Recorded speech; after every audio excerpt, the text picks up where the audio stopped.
I used to believe my marriage was the strongest thing in my life.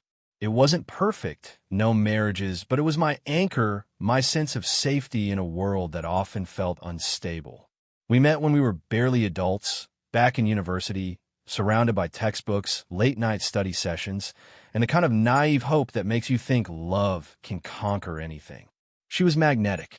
That's the best way to describe her. She had this laugh that could turn heads across a crowded room, this energy that pulled people toward her like moths to a flame. I was quieter, more grounded, the type of guy who blended into the background. And yet somehow, she chose me. I never really questioned it back then. I thought maybe fate had handed me something rare and beautiful. Our early years were golden. We lived in a tiny apartment with peeling paint and a leaky faucet. But to me, it felt like a castle because she was there. We'd spend nights on the floor, eating instant noodles, dreaming about the future, about the house we'd buy, the dog we'd adopt, the family we'd build. I can still remember how she'd curl up against me and whisper, "It's us against the world." And I believed it. God, I believed it with everything I had. Years passed. We climbed the ladder together, moved from that shabby apartment to a modest house with a little backyard. We adopted a goofy Labrador who'd track mud through the kitchen and make us laugh until our sides hurt. Outwardly, it looked perfect. People envied us. Friends said we were the couple that had it all figured out. But inside those walls, things began to shift. It started small, so small I almost didn't notice. She was always on her phone. At first, I thought nothing of it. Everyone spends time scrolling through social media, catching up on group chats. But then came the late-night messages. I'd wake up in the middle of the night and see the glow of her screen illuminating her face. She'd be smiling at something, fingers flying across the keyboard. When she noticed me stir, she'd tilt the phone away, mutter, "Just a coworker," and roll over. I wanted to believe her. Love makes you foolish. It makes you doubt your instincts. I told myself I was being paranoid. I told myself she deserved privacy, that I shouldn't snoop, that trust meant letting things go. But then came the late work meetings. She'd dress sharper than usual, spritz on perfume I hadn't smelled before, and leave with a quick kiss on the cheek. She always had an excuse. A big project, a demanding client, a team dinner she couldn't skip. I wanted to be supportive. I wanted to believe her ambition was something we shared, something we both sacrificed for. But the late nights became routine, and then the lies got sloppy. One evening, she came home hours later than usual, claiming her boss had asked her to stay behind. I nodded, pretending to believe her, but the truth was I'd already called her office earlier that day. Her boss had been out of town. That was the first time I felt the icy claws of betrayal dig into my chest. Still, I didn't confront her. Instead, I swallowed the pain, carried it with me like a stone in my gut. Maybe it was fear. Maybe I wasn't ready to hear the truth spoken out loud. Because once words are said, they can't be unsaid. The breaking point came one night around 2 in the morning. I woke up thirsty, reached for the glass of water on my nightstand, and froze. She was sitting up in bed, her face glowing in the light of her phone. And she was smiling, a smile I hadn't seen directed at me in months. Tender, soft, secret. And she did something that shattered me. She hugged the phone to her chest like it was a precious secret she needed to protect. She whispered something under her breath, too quiet for me to catch, but I didn't need to hear the words. I already knew what they meant. In that moment, the illusion died. I didn't sleep the rest of the night. I lay there, staring at the ceiling, listening to her breathe beside me, my mind unraveling every memory we'd ever shared. How long had it been going on? Who was he? Did everyone else know, but me? The questions circled endlessly, tightening like a noose around my sanity. But when morning came, I didn't confront her. I didn't scream. I didn't demand answers. I made coffee like always. I kissed her forehead before she left for work. And all the while, my mind was burning with a quiet fire. I realized something important that morning. If I exploded, she'd twist it. She'd paint me as paranoid, controlling, insecure. She'd play the victim, and I'd be the villain. If I left quietly, she'd never understand what she'd lost. She'd spin the narrative, cast me as the bitter husband who couldn't handle her independence. No, I wanted something deeper, something sharper. I didn't want her to just lose me. I wanted her to see the destruction she had sown with her own hands. And the first step was finding him. The days after that night were some of the longest of my life. On the outside, I kept everything the same. Coffee in the morning, small talk in the kitchen, kisses on the cheek before work. We still walked the dog together, still sat side by side on the couch. But inside, I was hollowed out. It's a strange kind of torture. Living with someone you know is betraying you. Every word feels like a lie. Every smile feels like mockery. She'd laugh at some text on her phone, and my chest would tighten. She'd tell me she was tired after work, and I'd wonder whose arms she'd really been in. I felt like I was walking through a theater production where she played the role of loving wife, and I was the only audience member who knew it was all fake. Sleep became impossible. I'd lie awake, listening to her breathe, wondering if she was dreaming of him. I'd replay every memory in my head, searching for signs I had missed. Did she ever really love me? Or was she always like this, wearing a mask, waiting for the next shiny thing to catch her eye? There were moments I almost broke. Times I almost grabbed her phone in the middle of the night. Times I almost screamed, just admit it. But something stopped me. Instinct. A whisper in the back of my mind telling me, if you explode now, you lose. If you're patient, you win. So I waited. I became an observer in my own life, watching her patterns, listening to her stories, noting the contradictions. She said she was at a work dinner, but her shoes had sand stuck in the soles. Our city didn't have sandy streets, but the riverbank where lovers went to hide, that did. She claimed she'd been with a friend from college, but that same friend posted photos from a vacation hundreds of miles away. The more I watched, the clearer the picture became. And with every lie, my resolve hardened. But make no mistake, those weeks nearly broke me. I remember sitting in my car after work one evening, unable to bring myself to open the front door. I gripped the steering wheel until my knuckles went white, tears blurring my vision. The house wasn't a home anymore. It was a stage where betrayal played on repeat. At work, I wore a mask, smiled at colleagues, nodded through meetings, pretended everything was fine. But my hands shook when I typed. My chest ached constantly, like a weight pressing down.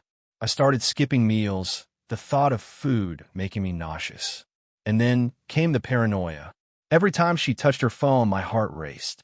Every time she stepped outside to take a call, I felt my stomach twist.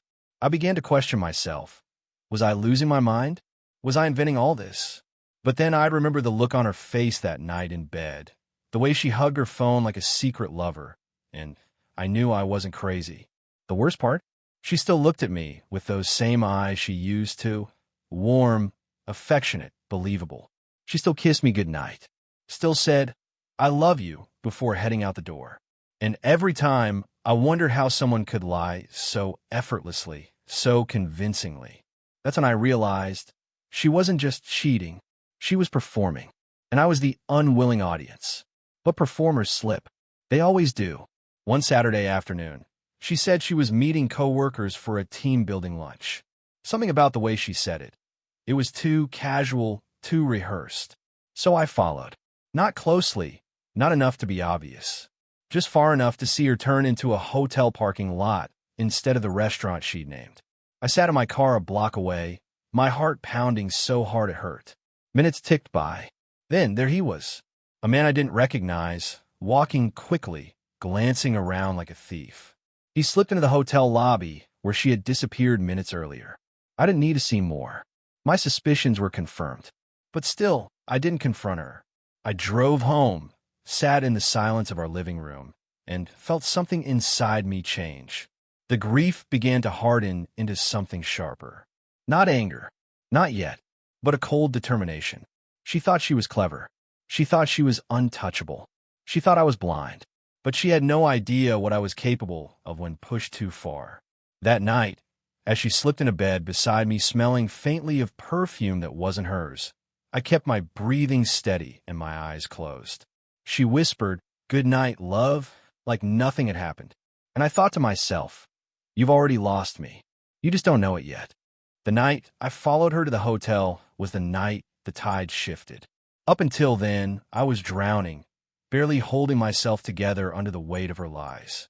But seeing him seeing the proof with my own eyes, something inside me clicked. The grief stopped spinning out of control. The rage settled into something calm, something deliberate. I wasn't going to scream. I wasn't going to beg. I wasn't going to play into her performance. No, I was going to write the ending to her story myself. The first step was finding out who he really was. She wasn't careful.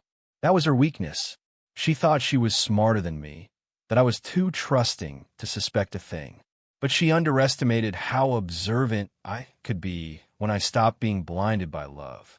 One night, she left her phone on the kitchen counter while she showered. I didn't touch it. I didn't need to. Notifications lit up the screen. A name, a message preview, not even hidden. I memorized it instantly. That was all it took.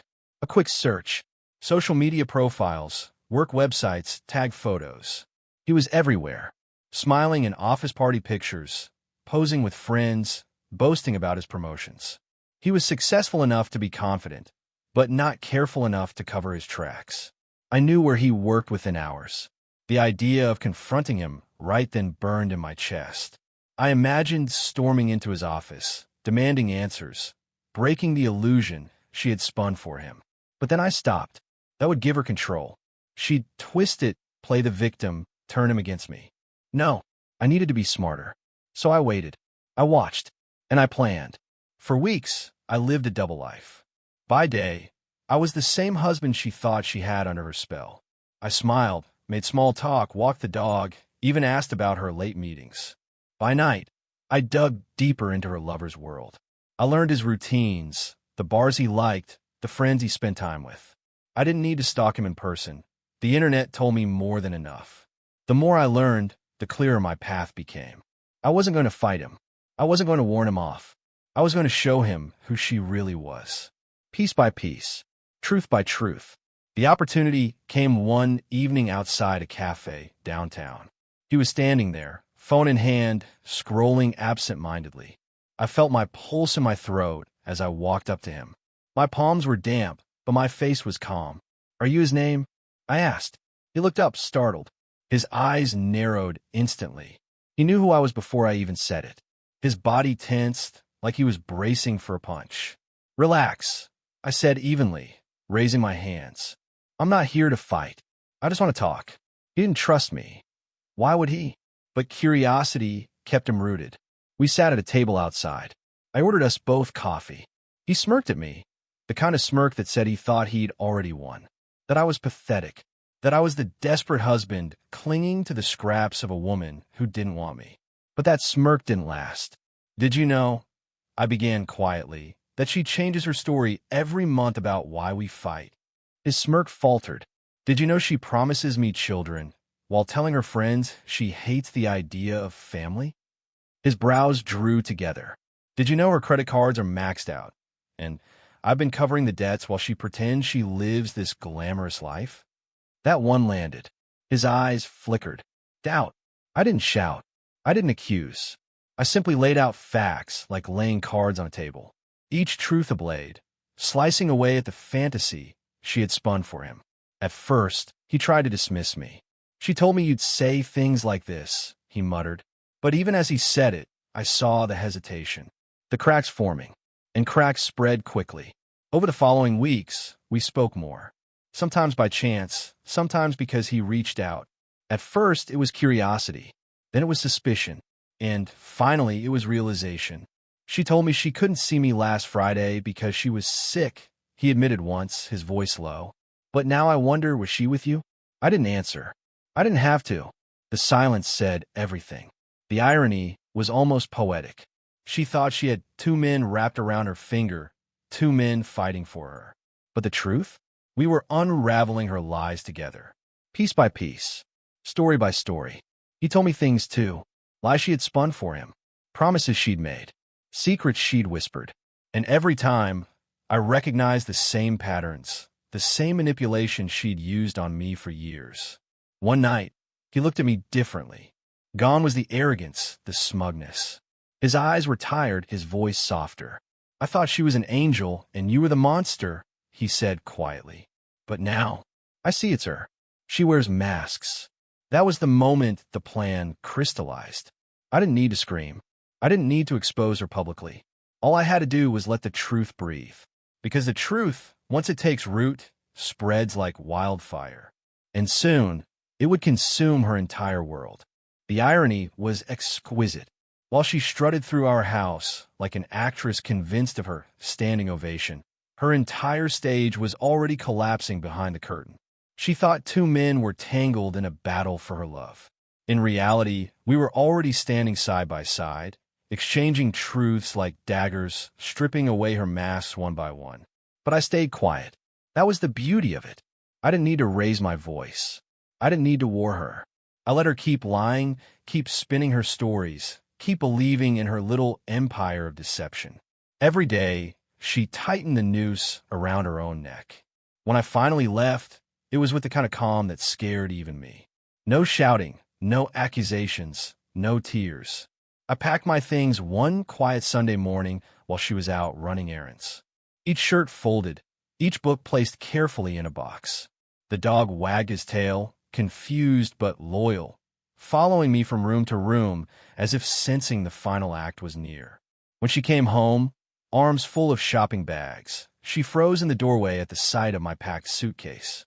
"What's this?" she asked, forcing a laugh. "Are we going somewhere?" "I am," I said simply. Her smile faltered. "What are you talking about?" I looked her in the eyes, steady and unflinching.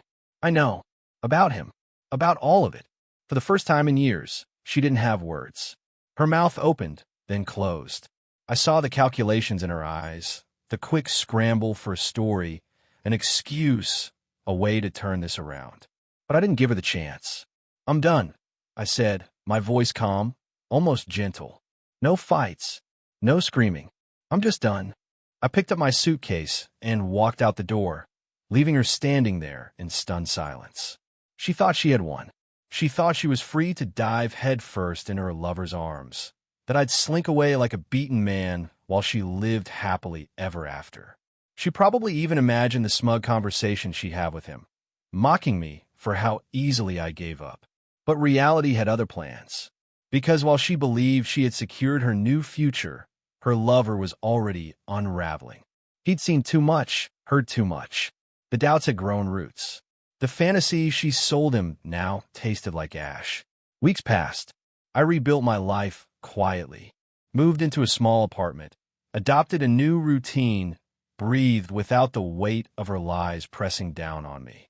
There were lonely nights, yes, moments when the silence felt heavy. But every time I thought of going back, I remembered the look on her face in that hotel room parking lot. The secret smile she thought I'd never see. And I knew I'd made the right choice. Then, one night, my phone buzzed with a message. It was from him. "You were right," it read. "She destroys everything she touches. I can't take it anymore."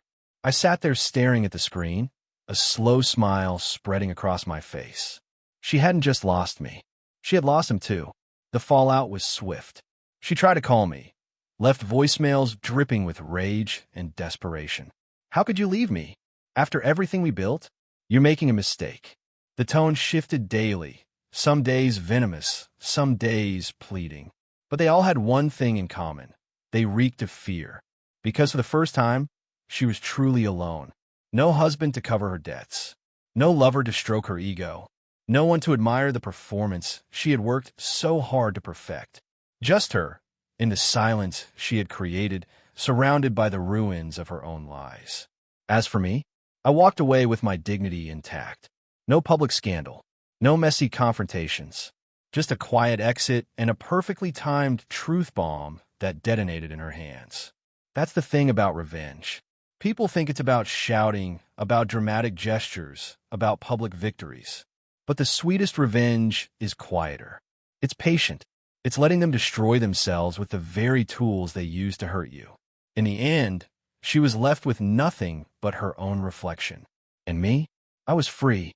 You see, sometimes revenge doesn't mean burning everything down. Sometimes it means letting the truth breathe, letting the mask slip, letting the lies eat the liar alive. She thought she could play me. She thought she could juggle lives without consequence. But all I had to do was step aside and hold up the mirror. She saw what she was. He saw what she was. And now, Everyone she touches will eventually see it too. That was my revenge. Not rage. Not fire. Just truth. And the truth was enough. If you've ever been lied to, betrayed, or underestimated, remember this. The truth has a way of surfacing. And sometimes, the greatest revenge isn't what you do to them. It's what they do to themselves. Don't forget to like this video if the story hit home. Subscribe for more tales of justice and revenge, and share your thoughts down below. Because sometimes, the best revenge stories are the real ones.